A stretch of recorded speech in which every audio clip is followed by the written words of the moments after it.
오늘 본문은 우리에게 너무나 익숙한 음행한 여인이 등장하는 본문입니다.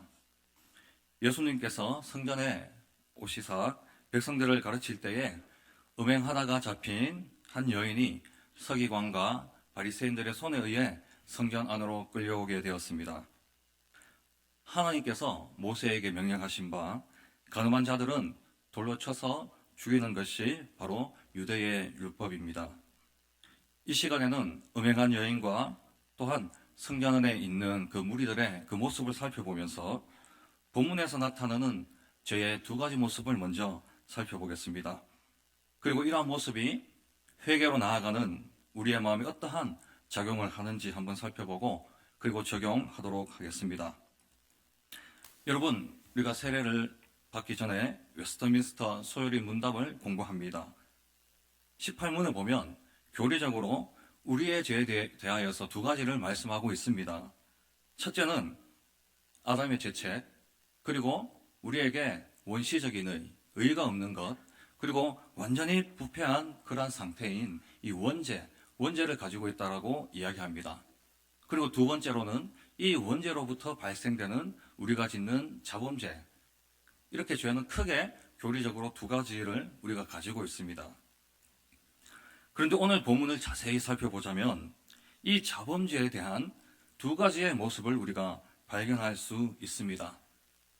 우리 오늘 본문 3절을 함께 읽겠습니다.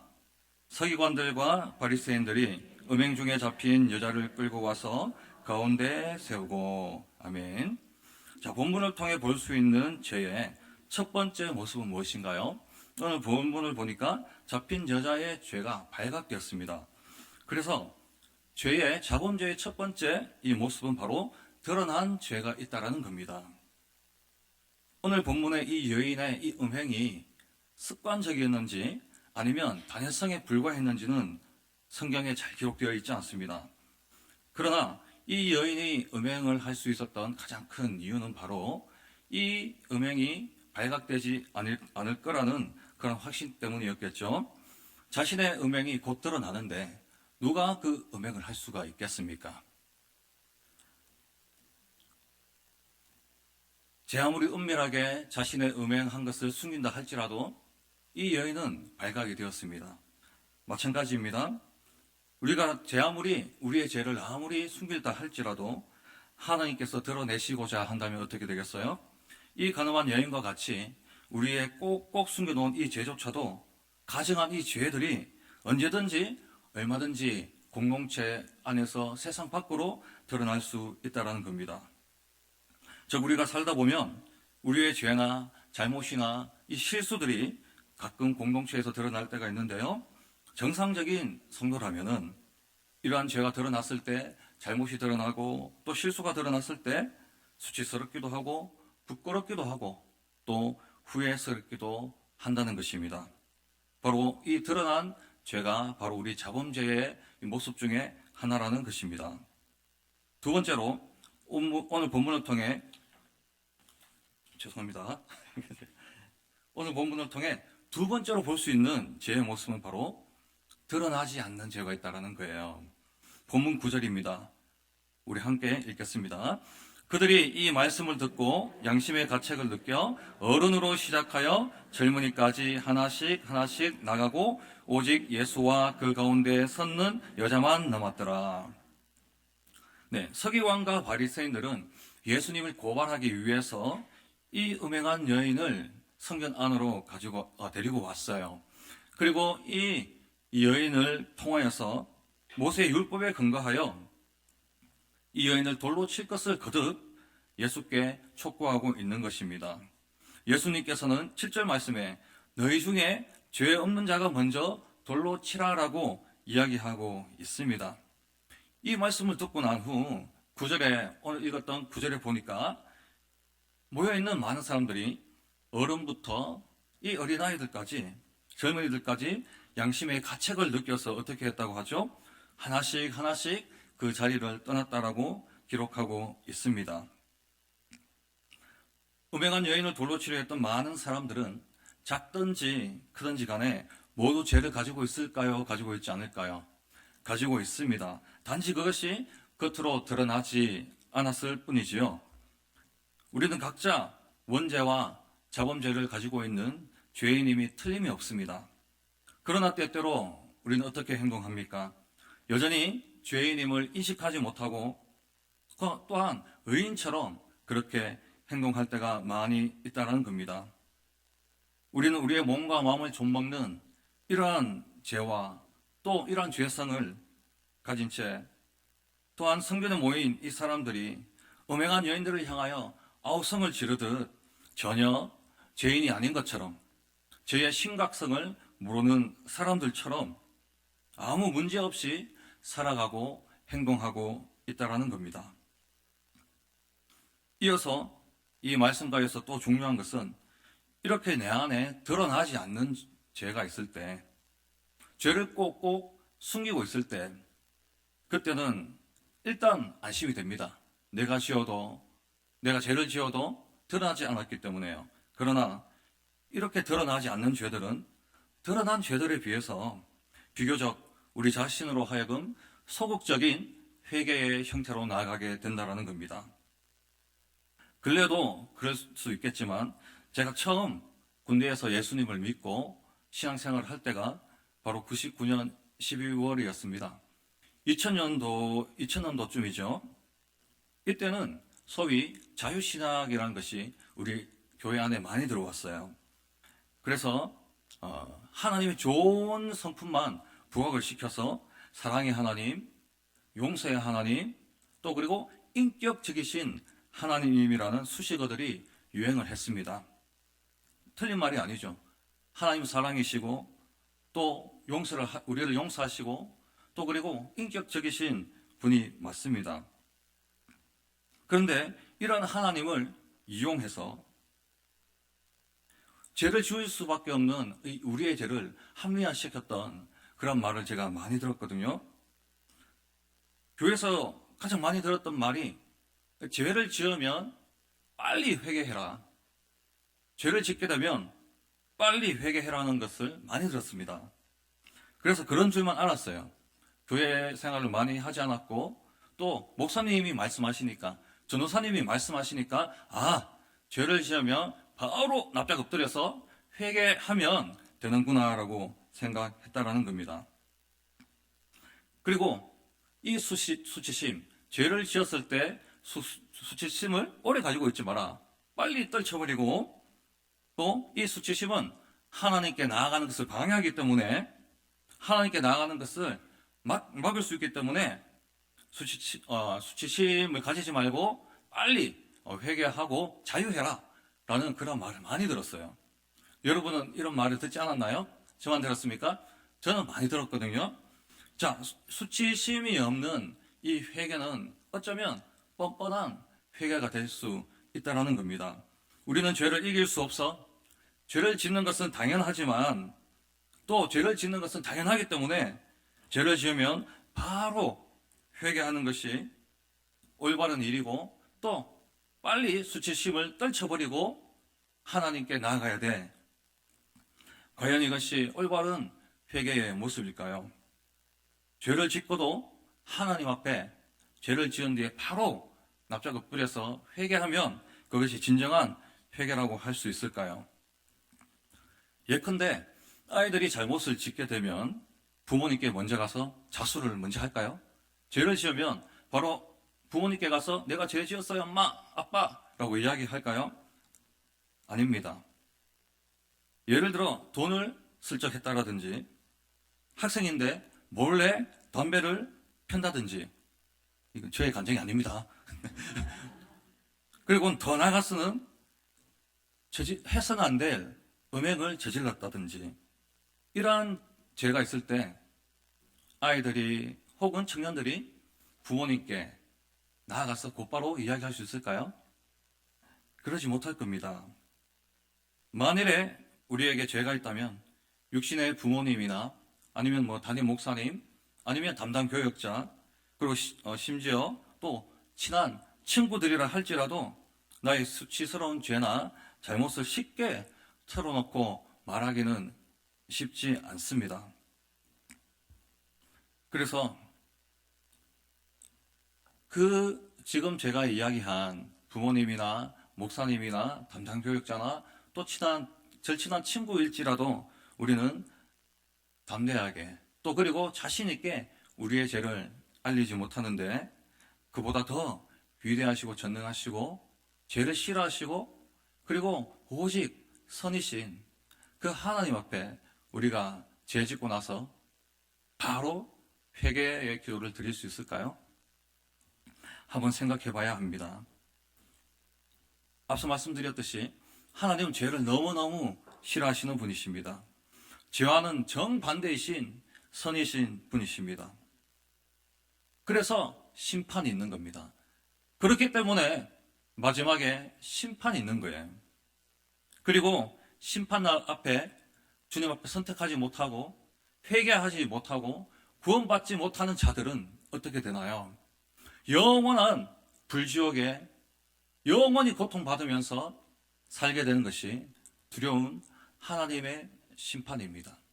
왜냐하면 죄를 그토록 싫어하시고 저주하시기 때문에 그 심판이 있는 것이지요. 우리는 어떻습니까? 마땅히 그 심판을 벗어날 수 있는 의의가 있었습니까? 우리에게 그렇다 할 만한 하나님 합당히 우리에게 죄를 묻지 않을 그런 의의가 있습니까? 아닙니다. 오직 예수 그리스도로 통해서 그 불심판에 타오르는 그 불심판의 그 지옥의 자리에서 우리가 이제 막 나온 그러한 자들이라는 것이죠. 고통스러운 영원한 그 불심판의 자리에서 나온 이 성도들이 회개하는 이 모습이 죄 짓고 바로 그냥 예수님 죄송합니다. 아멘. 수치스러움을 떨쳐버리겠습니다. 이렇게 해서 이 회개라는 것이 성립되지 않는다라는 겁니다. 드러나지 않은 자신의 이 죄의 심각성을 올바로 깨닫지도 못한 채 입으로만 회개한다라고 하여서 우리에게 진정한 회개의 모습이 나타난다라고는 할 수 없다는 것이죠. 마지막으로 그렇다면 우리는 어떠한 회개의 모습을 보여야 할까요? 어떻게 회개하면 회개의 지름길로 갈 수 있을까요? 두 가지로 여러분들에게 말씀드리기 원합니다. 첫째로 회개는 죄의 유혹에서 참고 인내하는 것입니다. 입으로만 회개하는 것이 아니라는 것입니다. 예수님은 오늘 본문의 마지막으로 이 음행한 여인을 보내면서 불가능할 것 같은 그런 명령을 하십니다. 본문 10절에서 11절입니다. 우리 함께 읽도록 하겠습니다. 예수께서 일어나사 여자 외에 아무도 없는 것을 보시고 이르시되 여자여 너를 고발하던 그들이 어디 있느냐 너를 정죄한 자가 없느냐 대답하되 주여 없나이다. 예수께서 이르시되 나도 너를 정죄하지 아니하노니 가서 다시는 죄를 범하지 말라 하시니라. 아멘. 예수님은 음행한 여인을 정죄하지 않았습니다. 이후에 곧 예수님은 이 여인의 죄를 대신 짊어지실 것이기 때문이죠. 오늘 예수님은 입으로만 하는 이 회개를 이야기하지 않고 있습니다. 철저히 자신의 음행이 드러난 이 여인에게 입으로 하는 회개보다는 가장 더 중요한 것을 말씀하고 계시는데 다시는 죄를 짓지 않는 것입니다. 이 자신이 죄의 유혹을 받았을 때 이 죄에 대하여서 참고 인내하고 또 그리고 끝까지 설 것을 명령하고 계신 것이죠. 예를 들어 우리가 집안에 있는 TV나 컴퓨터를 켤 때 아니면 소파에 앉아서 리모컨을 채널을 돌려서 재미있는 인기 드라마를 볼 때 혹시 인내와 믿음이 필요하던가요? 주여, 제가 3일 금식 기도를 드렸더니 드디어 낭만 닥터 김서부를 보게 되었습니다. 이렇게 될 수 있을까요? 낭만 닥터 김서부를 볼 담대함이 저에게 생겼습니다. 이제 볼 수 있습니다. 이게 아니죠. 그냥 봐지잖아요. 너무 재밌어가지고 시즌2가 나왔지 않습니까? 너무 재밌다고 하더라고요. 지선님들이. 드라마를 보는 것 그 자체가 죄는 아니죠. 그러나 우리가 죄를 짓는 것에는 믿음이나 인내와 수고가 필요 없습니다. 우리는 죄인이기 때문에 죄 짓는 것은 자동입니다.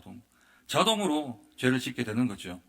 그러나 중요한 것은 그 반대의 경우입니다. 우리가 죄를 짓지 않기 위해서, 우리가 죄인인데 우리가 죄를 짓지 않기 위해서는 큰 인내와 참음이 필요한 것임을 우리는 기억해야 합니다. 두 번째로, 회개는 성도의 본 모습을 회복하는 것입니다. 우리 말씀이 좀 긴데요. 요한계시록 2장 1절에서 5절까지의 말씀을 우리가 함께 읽도록 하겠습니다. 요한계시록 2장 1절에서 5절입니다.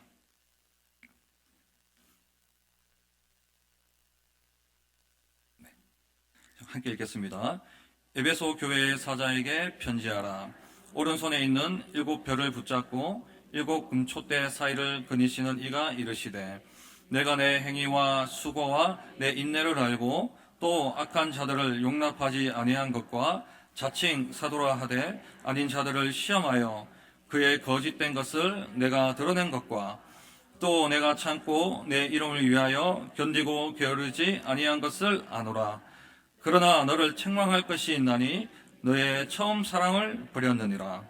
그러므로 어디서 떨어졌는지를 생각하고 회개하여 처음 행위를 가지라. 만일 그리하지 아니하고 회개하지 아니하면 내가 내게 가서 내 촛대를 그 자리에서 옮기리라. 아멘. 본절에 나오는 이 에베소 교회는 바울이 3년 가까이 머물면서 목회했던 교회입니다. 다른 초대 교회보다 더 뛰어난, 그리고 더 우수했던, 또 칭찬받았던 교회라 할 수 있습니다. 승천하신 주님이 이 요한의 이 환상을 통하여서, 계시로 통하여서 에베소 교회에 말씀하신 내용입니다. 제일 먼저 에베소 교회를 언급하고 있는데요. 말씀을 보시면 에베소 교회는 무척이나 충성된 교회였습니다. 첫째로는 수고하고 인내했습니다. 그리고 악한 자들과 거짓 사도들을 어떻게 했나요? 용납하지 않았습니다. 또 둘째는 어떠한 일이든지 참고 견디고 게으르지 않고 부지런히 교회를 위해서, 또 복음을 위해서 충성했던 교회입니다. 그러나 갈수록 이 에베소 교회가 어떻게 되고 있나요? 이 에베소 교회가 처음 사랑과 그 신실함을 잃어버렸다라는 것입니다. 우리 5절 말씀 읽었듯이 보시면은 너희들이 어디서 이 첫사랑을 잃어버렸는지 생각하고 회개해라. 그런데 이 회개가 어떠한 방법으로 나타나고 있습니까? 처음 행위를 다시 가져라. 처음에 그 신실함을 다시 회복해라. 성도의 본연의 모습을 다시 회복하라라고 이야기하고 있다는 거죠. 그래서 말로만 회개하는 것이 아니라 오늘 본문에 예수님께서 음행한 이 여인에게 명령하신 것과 동일한 그러한 명령이 이 에베소 교회에게도 우리 예수님이 하고 계신 겁니다. 처음 이 모습을 회복하고 또 그리고 몸소 인내하고 실천하고 죄를 짓지 않도록 참고 견뎌라라고 하는 것이지요. 여러분, 말씀을 맺기를 원합니다. 본문에 등장하는 이 죄인들은 바로 두 부류였습니다. 자신의 죄가 만천하에 드러나서 자기 인생이 어떻게 될지도 모르는 가장 성전 안에 있던 사람들 중에 불행한 이 여인, 그 누구도 이 여인만큼은 불행하지 않을 것 같은 그러한 이 여인, 죄가 만천하에 드러났습니다. 그러나 이 여인은 자신의 죄가 드러남으로 말미암아서 예수님을 만나고 또 용서를 받고 그리고 회개의 진정한 모습을 찾아가게 되었습니다.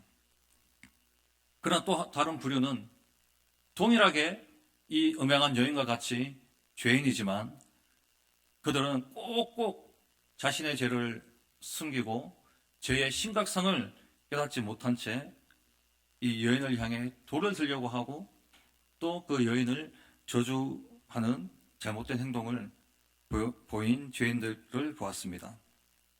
이 죄인들의 모습은 양쪽 다 같습니다. 자신이 죄를 짓지 않기 위해서 끊임없이 참고 인내하고 싸워야 하는 주님의 명령이 이 죄인들에게 있다라는 것이죠.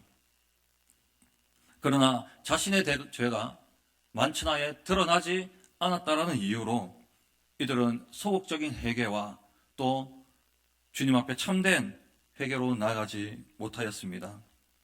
저와 여러분이 전능하신 하나님 앞에 나아가서 진정으로 회개할 용기가 있고 회개할 마음이 있다라면은 우리는 불교에서 흔히 하는 그 참회의 수준이 아니라 우리는 두 본문에서 동일하게 예수님께서 우리에게 명령하시듯이 입으로 하는 그러한 회개가 아니라 가톨릭에서 하는 고해 성사가 아니라 우리는 더 이상 죄를 짓지 않아야 합니다. 그리고 모든 일에 참고 인내하고 견뎌야 합니다.